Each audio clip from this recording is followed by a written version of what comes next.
This is a warning to all living mortals that on the 13th of December, Moose will release 13 of the most terrifying interviews of horror unto the world.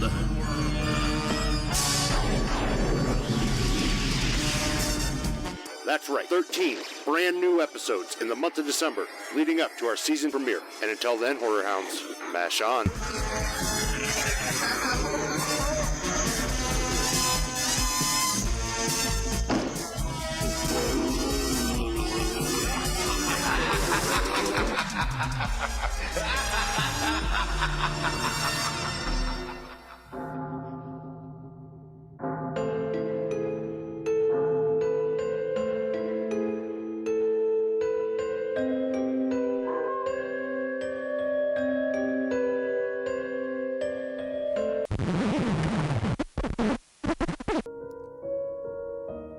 On the 7th day of Christmas, Moose brings to me Alejandro Contreras and Chad Sumner of the Friday the 13th fan film, My Special Boy. Welcome, Horror Hounds, to another all-new episode of Moose's Monster Mash. I'm your host, Moose, and this is another installment of Moose's 13 Horror-fying Days of Christmas.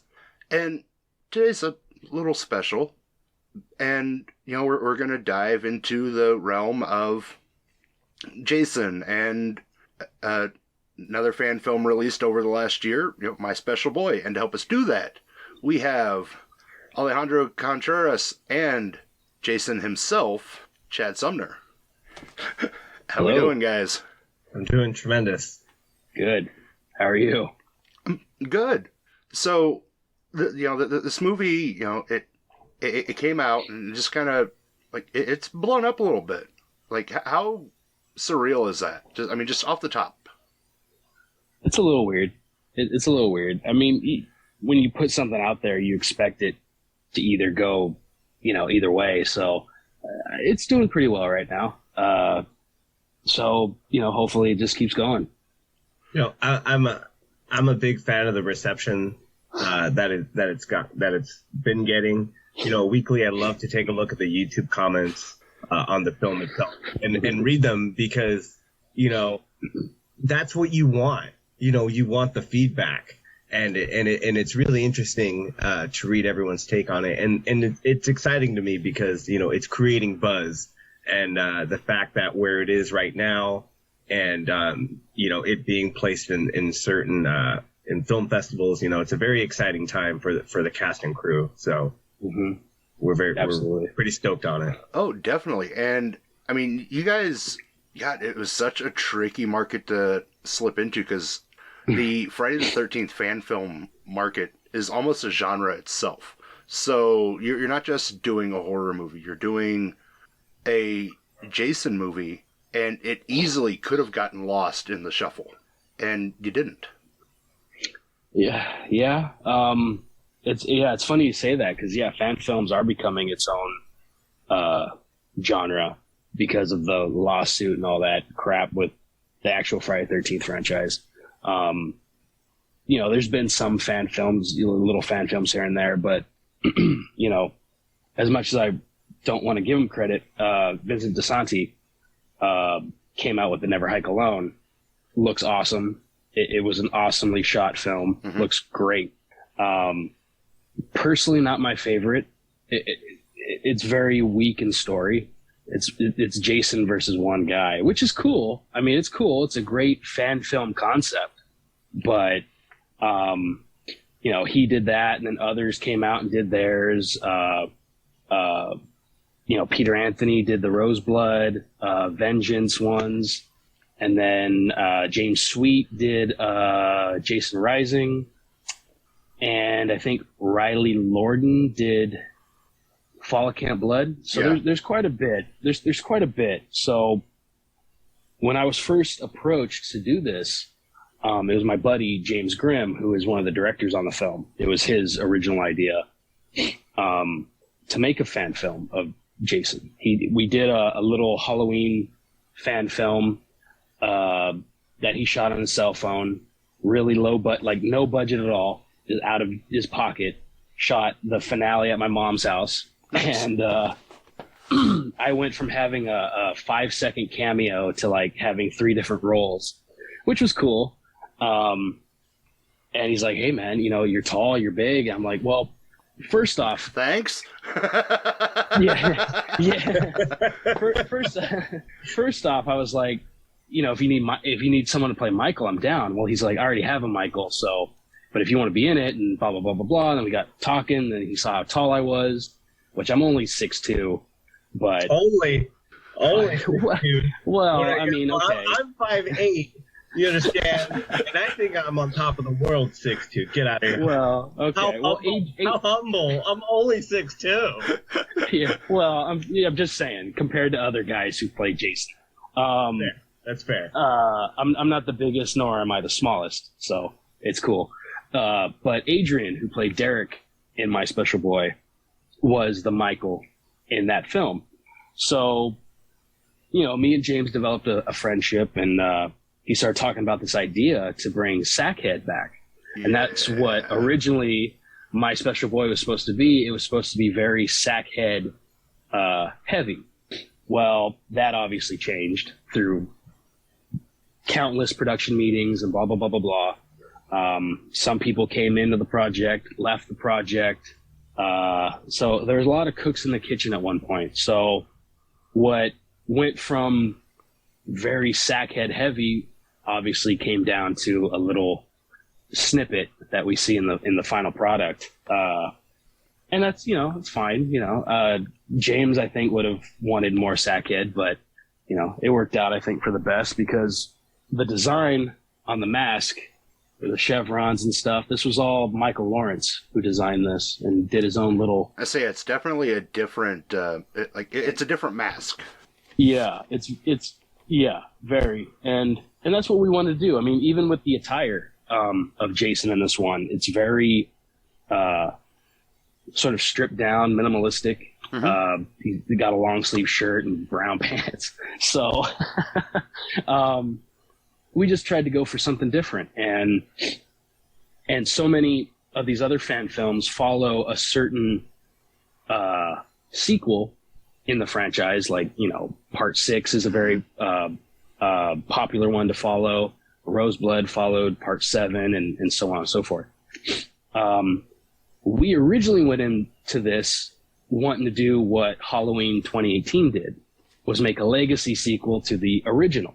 No one had seen Jason at this point other than him popping up at the end, grabbing Alice, bringing her down. So we wanted to bring a whole new look and feel to Jason.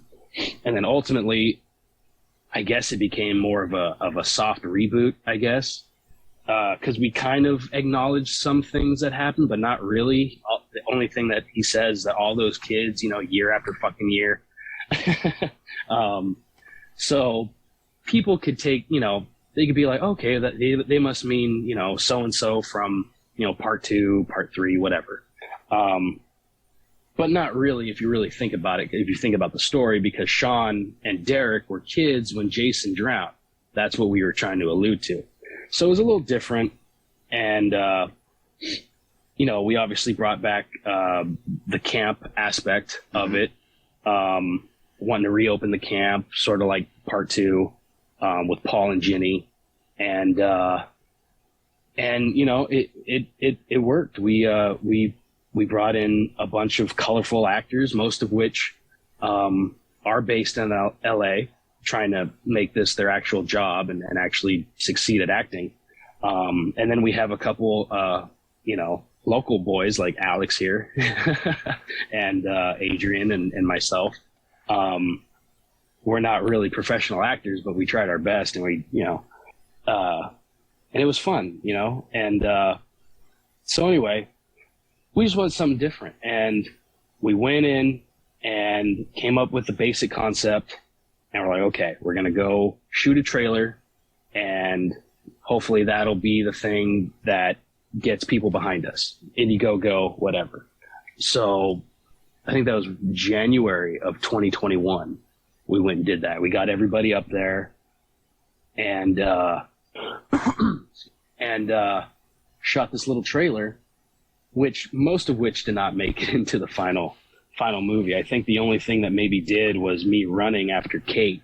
When I think that was the only thing, right? Mm-hmm. Okay, so yeah, that was the only thing that made it, and it worked. It was a cool little snippet to put in there. But even then, we're like, okay, so we have that, and then the Indiegogo launched, and we did okay. You know, we tried to get out there as much as possible. Yeah. And whether we did or not, you know, I can't really say, but we made roughly about 10, 11 grand total, maybe. Nice. So yeah, it's not, it's pretty nice, but, at the same to zero, time, it's great. I mean, right. Oh yeah, of course. But like a shooting permit at the place that we wanted to that we actually shot was like $2,500. And then like other things just, you know, kept coming up, and it's like, okay, well, let's room and board for all the actors from out of town. Yeah, tents. room and board. Yeah, yeah, tents. Everyone's camping. Yeah, they were nice, warm bunks, you know, and nice facilities. Shout out! I don't know about warm. Camp AG. I don't know about warm, but yeah, they were nice. They're definitely nice. Warm-hearted. Warm-hearted for sure.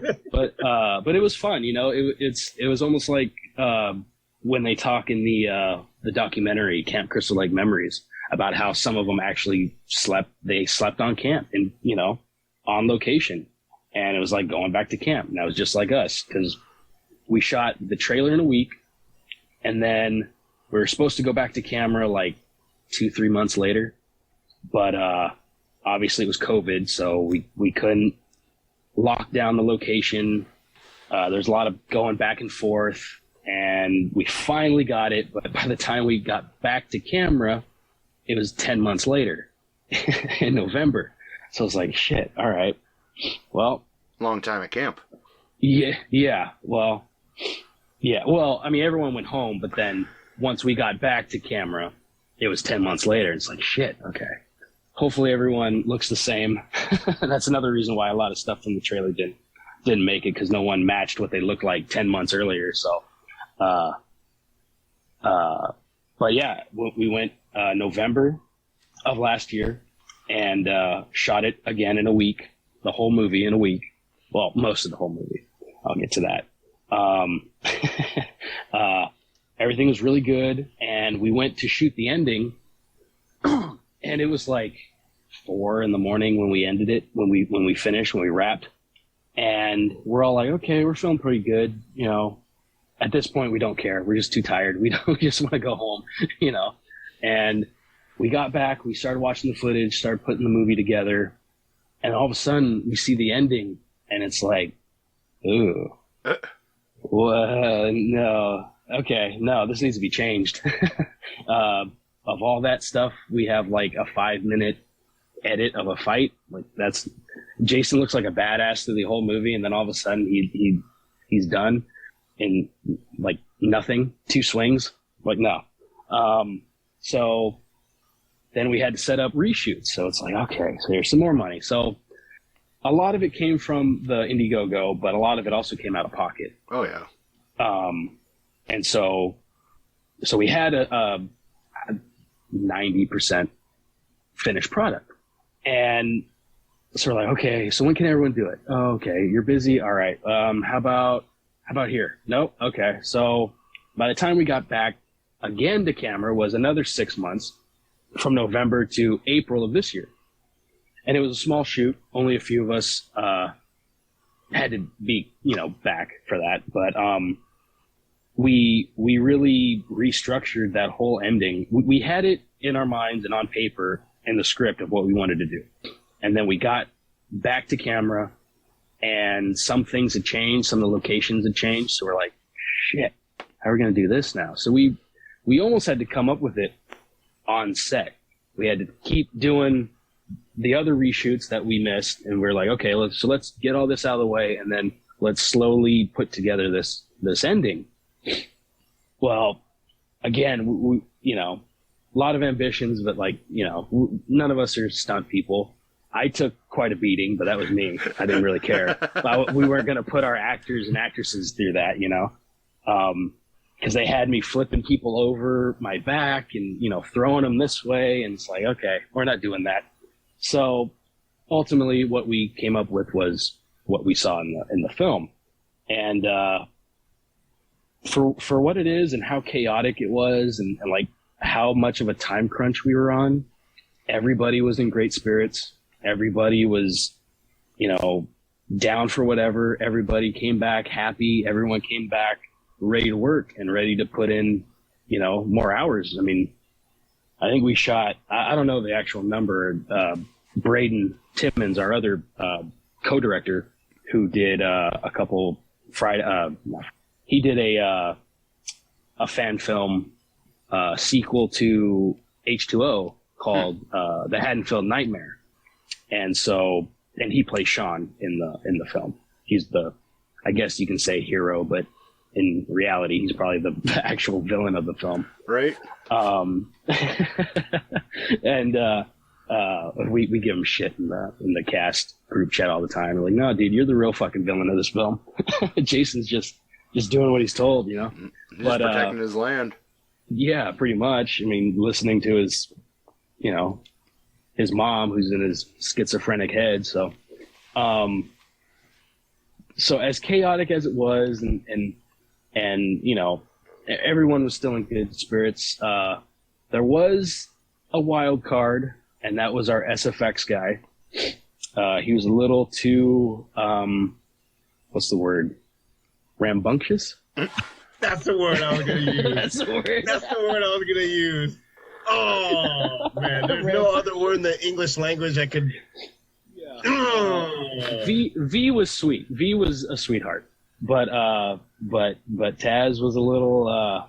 He he's a little excited. Young guy, I guess. You could chalk it up to being young, I guess. The saying, these go to 11. This man goes to 12. He goes to 20. 20. Yeah, what are you talking about? There's no knob at that point. There's no knob. There's no knob. But he was he definitely brought excitement to the shooting. Very very creative mind, nonetheless. I like that. I really enjoyed his take on things. Yeah, Tevin's makeup was great. Andrew's makeup was great. So he did a good job. And I mean, he literally joined the project days before we went to camera. We had someone else lined up, and literally days they were like, can't do it. Fuck. You realize, like, in 2 days we go to camera, right? Like, you couldn't tell us this a couple weeks ago. A week ago at least. I mean, yeah. So, there was so much on it. I mean, independent filmmaking is a fucking blast, but at the same time, it'll drive you nuts. Yeah. And again, everyone endured, and there was some stuff that we did that didn't make it, but unfortunately, budgetary concerns. But yeah, I mean, everyone came to work like none of us got paid, but everyone came and just wanted to, basically pad their portfolio. And, a lot of them, a lot of the actors and actresses, I'll give credit, because after our first table read, they were asking questions like, hey, what's this person's relationship with this person? Or what's their feelings towards this person? Or what's their motivation for this or that or whatever. So everyone was very committed, and that was really awesome. It made producing and being Jason that much easier. Like I wouldn't want to be a director, even though I have some projects that I might direct in the future. I don't really want to, but learning from Braden and James and seeing what they did on set and kind of, seeing how you interact with people and all that, I think maybe I could do it, but it's a lot of pressure. And there's a kind of a joke. I was like HR on film. So everyone's like, yeah, if you got a problem, just go to him. He's the guy who plays Jason. So it's like, do you really want to come to complain to me? Okay, cool. But no one had any complaints. I mean, except for a couple run-ins with our SFX guy. He's like, hey, he's kind of scaring me. Can you tell him to calm down a little bit? Like, yeah, I'll try, but I mean, I can't control him. In fact, Alex actually, probably. I'm just not the person to mess with sometimes. We'll just leave it at that. I'm just not the person to mess with sometimes. And I definitely call you a certain thing. Yeah, absolutely. But one thing I wanted to highlight, in the making of the film is I don't think that if one thing that people can understand is truly the authenticity of what the film is and how it was made. This was made was made in a place that has a lake and that has a lake house. All these scenes that you see were pretty much shot on a location where this movie would actually take place if it were to take place in real life. It's pretty wicked. And I wish there was a different camera crew, shooting the making of, so, folks can really get an idea on how this was shot and where it was shot. Mm-hmm. Because this wasn't a place where we went to this location and that location, this location. It was all one location because it legit was a camp with a lake. Yeah. And Lopez Lake, baby.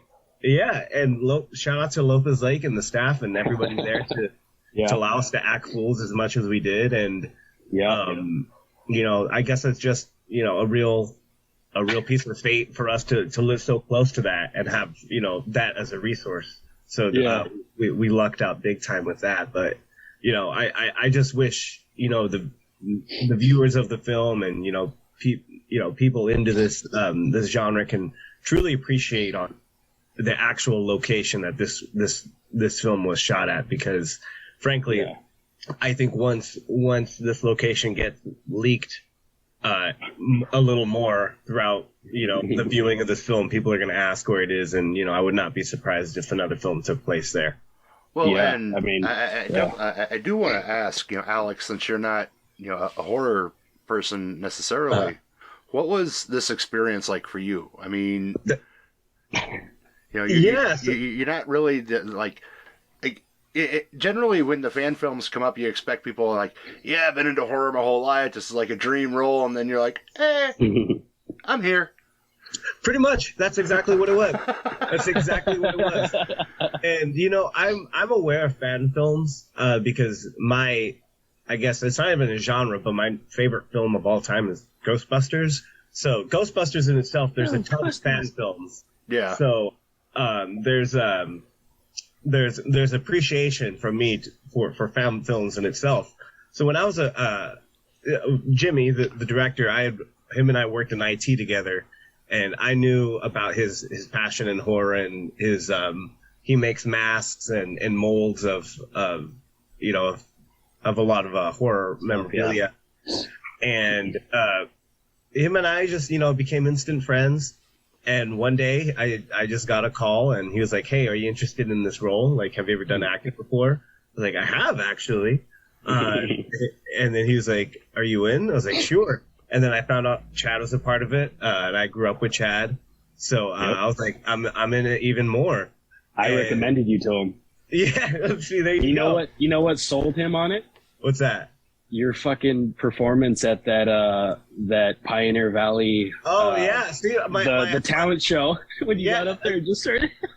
Yeah, see, it's one of those things. I feel like it was kind of fate in my own right, because I love performing in any sense of any nature. So this was a fun project to be on because as mentioned earlier. That trailer that we shot, only one scene of that made into the actual film. So a lot of that experience in itself was super fun. I was looking around and I was like, that person's dead. That person's dead. Oh shit, it's my turn to die. Oh, wait, no, Chad, no, please. You know, there was a few times I had to walk up to him and be like, "Hey, man, are you Jason or Chad right now? Because like, I want to know if I can approach you or you have to start running." So, you know, that to me was very cool because other projects that I've been on have been, you know, rather boring or straightforward. But this was interesting because, you know, I don't know, but this is my take on it. But in horror and in a type of thriller suspense film, you really got to dig in deep for those true emotions. Mm-hmm. And there was in the first shooting we did for the trailer, they were giving me, because they wanted me to cry, I was backing up on the ground. They gave me this thing to put under my eyes to, you know, make some tears come out. I was like, no, man. So my dumb ass thought of something completely traumatizing to get me to actually start crying. Jesus. And I was like, you want crying? You're gonna get crying. You can't handle the crying. Yeah, you can't handle the real crying. After the scene, I'm gonna need a few minutes to come back. You know, and I was like, you know, you want someone crying? You know, all right. And that's how I kind of took it. And you know, a lot of people or the cast, I should say, I feel did the same. You know, they kind of knew the level of what this project is and what went into the project and the passion of the producers and the passion of Chad putting it in. You know, it all kind of resonated within all of us that kind of put this weird kind of loose camaraderie between strangers. You know, actors are in a project or actors in a project. But I think with what went behind the scenes and kind of that gap in between, we bonded quick. Yeah. Due to the pandemic, it kind of created a hunger to come back and like, let's get this done. You know, it really brought in the team. And I can't say enough of this talented group because my scene, for the first draft of the film, I was in the opening scene of the film and I had a complete dialogue written out. That went out the window like Marty Jannetty. It's gone. Yeah, you were gone the first fucking 10 minutes.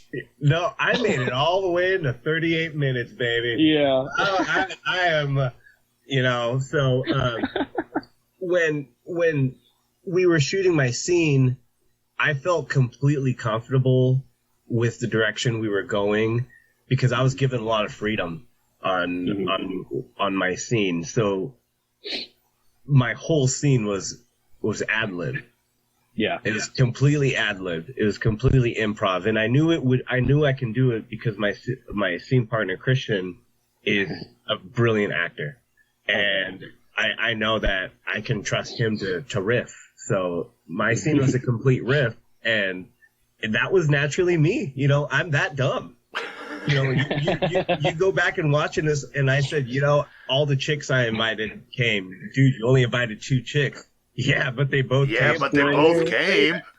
I would say that, and that has happened. You know, so it's like, it's one of those things, like it was, you know, life imitating art this time, rather than the other way around. Yeah, right. So, you know, that really gave me a lot of joy and, you know, really allowed me to put my heart into the project more because, you know, the freedom I was allowed to have and just the people around me. But most specifically, my death scene, Chad and I kind of worked that instantly, because frankly, we were working around that kind of clubhouse within the woods there. Yeah. And we were working the party scene. Okay, you're dying there. You're dying here. You're dead over here. What are we doing with you? And both of us looked at the barbecue pit. and I go, I'm going in there. And it's like, all right, how am I going? How are we going to go in there? And so yeah, exactly. Right. So we're both wrestling fans, and I'm like, all right, we're going to work this like a mat. You know, I'm going to come here. I'm going to go like this. Yeah. Boom. Bam. You get me. Boom, boom, boom. Back, out the ring. Shut the casket. Casket match is over, you know? Like, so it was really cool. And if I could be completely frank, I wanted to be sure that I got a punch in to Jason. Mhm. So I can say I fought back. I didn't go out, on my back. I went on my back on fire. Not just on the ground. I was on fire. And I fought for my life. So I was hoping, maybe sometime I can get, a little round 2. So we'll see. We'll see. But I can't say enough good things about the production itself on how it was done and the equipment used to film and just the dedication from Brandon and Jimmy and Chad and I can't think of his name. And there you go. Yeah, Don, our director of photography. He was super cool. It was just a really, really fun time, and I really hope that they do something else because I want to be a part of it again. I really want to engage. It'd be some cool to flaunt at family parties. Like, I don't know. Well, I mean, if nothing else, you have, like you said, you came in this guy who's not a horror fan. This is essentially just an acting job, and you walked out of it with pretty much a badge of honor that not many people have, and that's you went toe to toe with Jason, and you're not one of the main surviving cast, and you didn't get your head knocked into a dumpster. So it's true. Yeah. And you know what? And that's another thing that I was actually grateful for is that they let that fly. You know what I mean? It's because I don't know who you are, but why I oughta. Yeah. Well, I mean, it's so real.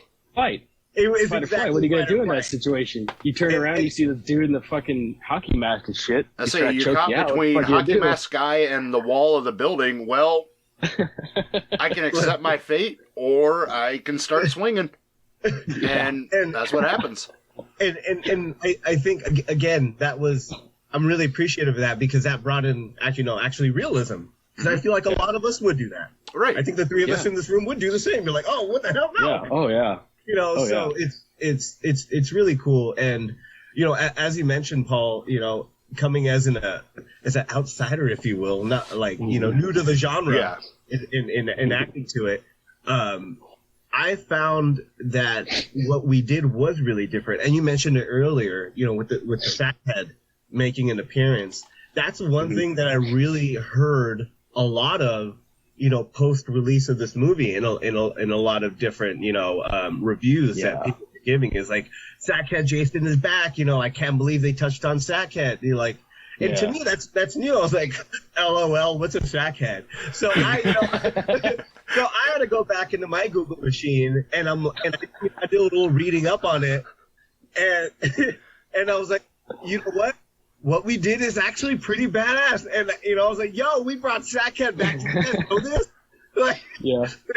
I can't believe we did. So post release of the film and further understanding, I was extremely prideful to be a part of the project, as I still am. And this is something that I'll always put on the forefront, in my area of performance. I'll always put this kind of as a first ballot, not only because of what I've done, but also of the production in itself and the level of passion that went into it. Well, and not only, did Sackhead make an appearance, which anyone who knows me, that is my favorite iteration of the character. Yeah, I mean, it's so raw. So let me ask you a question, Paul. What was your initial reaction when you saw him? I popped hard. I'm not gonna lie. I marked out like crazy. Nice. Hell yeah. Because it's like you said earlier, you see a lot from 5 and 5, 6, 7, right in that realm, and getting Sackhead, or old potato sack, whatever you want to call him. It's this very just raw Jason, where he is super grungy and there's nothing off limits yet. You don't know what's going to happen. You don't know what he looks like. And that was one of my favorite things about it was you don't know what's under that mask. You get the hockey mask. Okay. You get the general idea, but there's so much mystery with the potato sack that it could be anybody, anything. And with my special boy, there's another very nice addition to it. This Jason looks like Kid Jason would have grown up. You know, he's not super mutated out. It's that same, like, Tom Savini mutated head, but grown up. You know, so that was, like, and again, that was one of those, it's like, ooh! Yeah. Leonardo DiCaprio getting up from the couch. Yeah, that one. Yeah. Mike Lawrence actually did this himself as well. He actually created this and molded it. And I guess he said he took some inspiration from me, but I guess, I don't know. I mean, you're both bald. That's the man that killed me. That's the man that killed me. That's the man. But yeah, that was, you know, a funny story about Sackhead. When me and James said, okay, yeah, fuck it, let's do it, you know. He's like, all right, you want to go to Walmart real quick? I'm like, for what? Get overalls and a fucking plaid shirt. Yeah, why? What are we doing?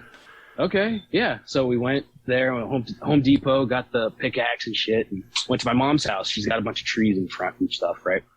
So he's like, we're just going to film like a little 30-second little teaser of you turning around in Sackhead, walking towards the camera. All right, cool. So that was our announcement, you know, very low budget, very kind of goofy looking, and that, you know, because the first half was all supposed to be me in the Sackhead. And then he finds the hockey mask, and then, you know, goes to town on everyone else. But that's how heavy Sackhead was supposed to be.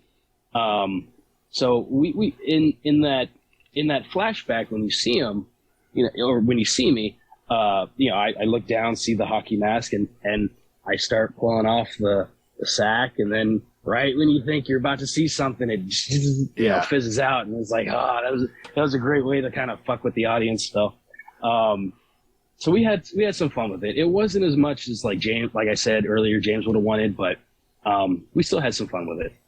You know, using the keyword audience there, we had the opportunity and the pleasure of premiering it at the Fair Oaks Theater here in Arroyo Grande, and the live, you know, response from the crowd that showed up was really satisfying.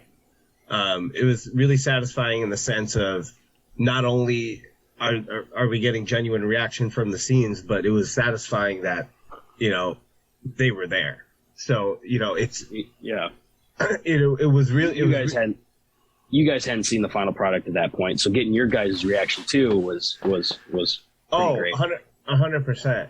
And, you know, it was really cool. You know, the cast being there, the cast bringing their families, you know, the theater had pretzels. It was a really good time. Yeah. And I don't remember anything else, but they had pretzels. Dude, I tell you, the theater itself it's a one screen theater. Oh, very small. It's very small, but it's very retro. You know, it's a specialty theater, so I think that was a perfect place to premiere a film like this. So I just kind of want to give gratitude to them for that. But, you know, it was kind of a humbling experience because what went on behind the scenes and the setbacks that we had, and to finally culminate to that was very cool. And I'm not sure if a lot of other fan films get to do that, but I'm happy we did, and I hope others get to as well, because it's a cool feeling. I think anyone that puts in a level of work in a fan film should get to do that, because it's a pretty cool feeling. Well, and speaking of cool feelings, you know, I asked Alex what this is like for him. Chad, you are a horror fan. What was it like stepping into the mask and being Jason? I'm a pretty big Jason fan, as you can see. I got Jason all over. In fact, when James asked me to play Jason, I pulled out my wallet at the time, and it was a Jason wallet. Jason's my guy. I love Michael Myers. I love Freddy Krueger. All those other guys, I love them, but Jason's where it's at for me, because, I mean, it's cliche, but he's the different. He's different. You know, he's not necessarily the most evil character. He's not like a Freddy Krueger who's pure evil. He's not like Michael Myers who's pure evil. He's just doing what he's told. because, his best friend's his mom. And that's another thing that we added to this film that we really felt was our ace in the hole, was having the visions of Pamela. Mm-hmm. So we only really got that truly once in the actual franchise, was part 2, when she comes back at the very end and, mother is talking to you. But it's non-existent until arguably Freddy versus Jason, but that's not even really her. It's Freddy, posing as her.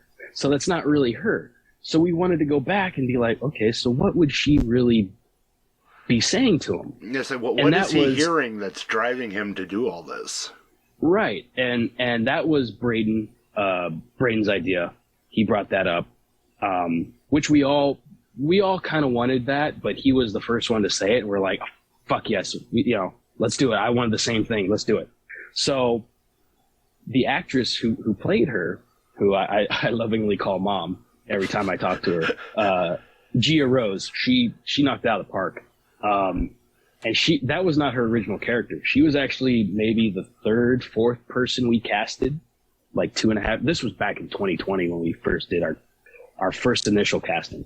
Her and Sammy, who played Jamie, who got the axe to the chest, they were some of the first casted.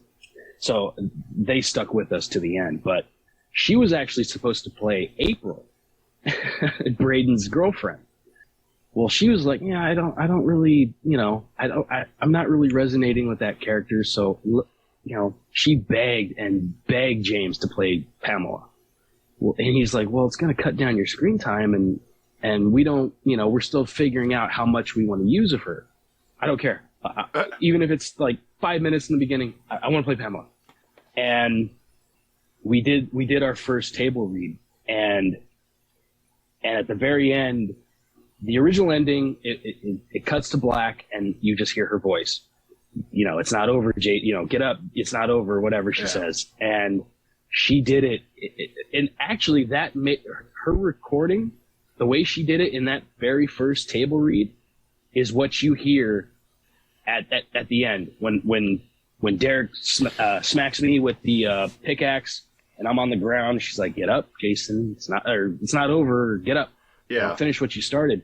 That was because he recorded the table reads so we can, use them for reference and all that.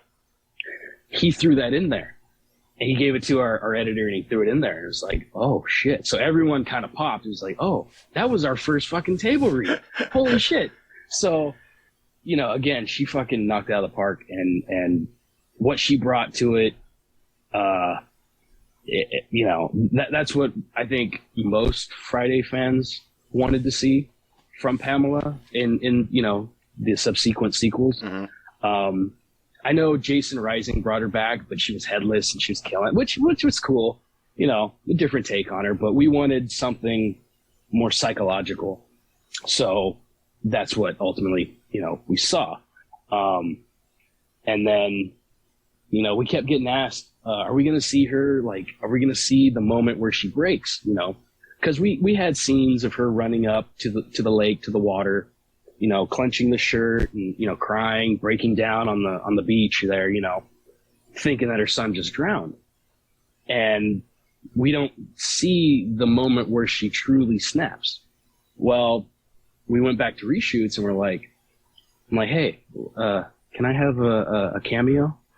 He's like, what do you mean? I want to play Elias.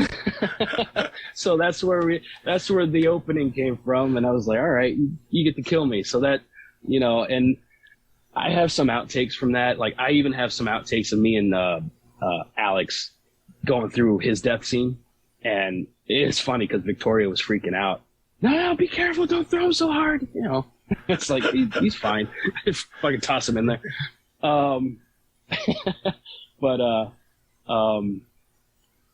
Shit. Where was I going with this? Oh, we were talking about Pamela and how she fits into the whole thing.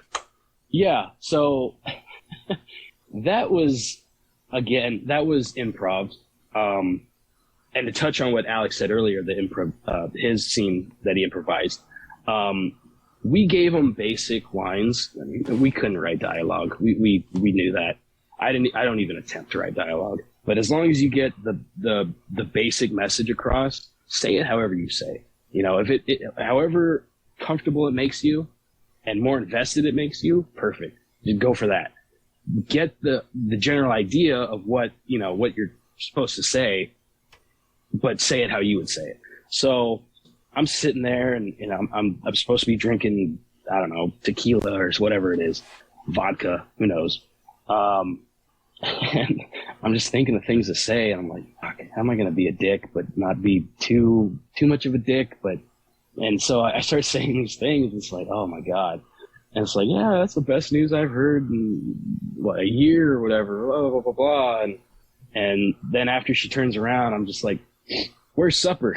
That was, we have a great outtake, and that got James off guard so well. And everyone starts cracking up, and it's like, that was great. And then another one, she comes walking up, and, you know, all you see is just her hand, you know, all bloody and stuff. And you see me looking up at her, and I just, heavy flow.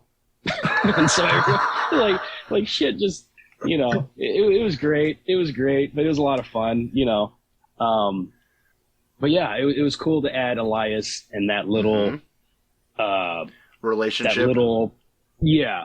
And her, I guess, breaking point. 'Cause you can kind of see, you know, she just like, fuck you. I say it also really shows just how close Jason and Pamela, you know, were, you know, so setting that up for the future, you know, why is that the driving point? Well, because he's super codependent and his dad's a dick.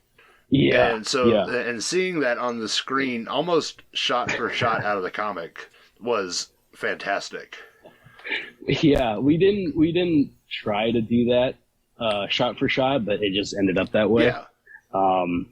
And it was cool. I think I was even supposed to like get up and stumble down, and she was just supposed to, you know, just go ham, but budgetary and time constraints really just kind of nixed that. But yeah, you know, it was a lot of fun. It was a lot of, you know, cool little things that we added that we wanted to add. And, you know, it's not perfect, but it's a fan film, and it's a fun little watch, you know. You know, I think if you're a Friday fan and a true Friday fan, I think you can, hopefully people will appreciate what we tried to do. We didn't try to change anything crazy. We didn't try to go super ambitious. I mean, it's a very generic storyline, basically. You know, guy comes back, wants to open up the camp. Jason's around. Doesn't want them to open the camp. Yeah, deaths, chaos, blah, blah, blah. So, for what it is, it's just a fun little, you know, independent slasher. And, you know, I mean, end of the day, did you guys reinvent the wheel? No. But you put out a damn good wheel. Thank you. Appreciate that. This wheel lights up. Yeah. This wheel lights up. Or it has a spinner on it. What's up? What's up? What's up? Yeah, at the end of the day, that's really all you can shoot for. Do you put out, you know, are you happy with it? Did you put out a solid product? And yeah, I think you guys nailed it. Thank you. Appreciate that. Yeah, thank you so much. Yeah. So it was a lot of work. I bet. Where can listeners like follow My Special Boy, catch it on YouTube, catch anything that you guys might have coming up in the future? So definitely check out the film on YouTube.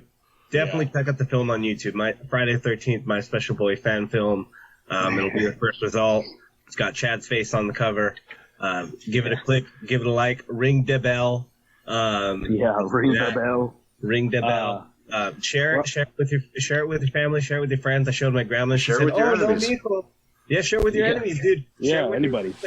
You know, put a QR code, slap it in the restroom at your local Applebee's. I don't care. You know, just make sure this film gets out there. But also, I tried airdropping it at the mall the other day. There you go. Airdrop it to people at, you know, the bank. I don't care. We are on Instagram, though. We are on Instagram. We have a page, yeah. My Special Boy Movie, I believe. Yes. On Special Boy Movie. And on Facebook as well. Friday the 13th, My Special Boy fan film. James Grimm's channel on YouTube. I also believe Braden Timmons will have it on his channel soon. So yeah, we're kind of out there. Yeah, but please give it a watch. And listeners, I'll have that link for everything in the episode description for easy access. You can find me and other great podcasters over at electronicmediacollective.com, or if you're just looking for me, on Twitter and Facebook at Moose Media Inc. Just look for the Moose. Moose Media Inc. Okay. Gentlemen, this has been fun. And It was. I feel like if I don't cut it off, we're probably going to sit and keep bullshitting for a few more hours. No, and absolutely. I appreciate you taking the time, Paul, to meet with us. Thank you so much for having us on. Thank you. It was very cool. Very cool. Thank you. Very, very cozy in the studio here. And listeners, go watch My Special Boy. And tune in tomorrow for another installment of Moose's 13 Horrifying Days of Christmas. Until next time, Horror Hounds, Sean.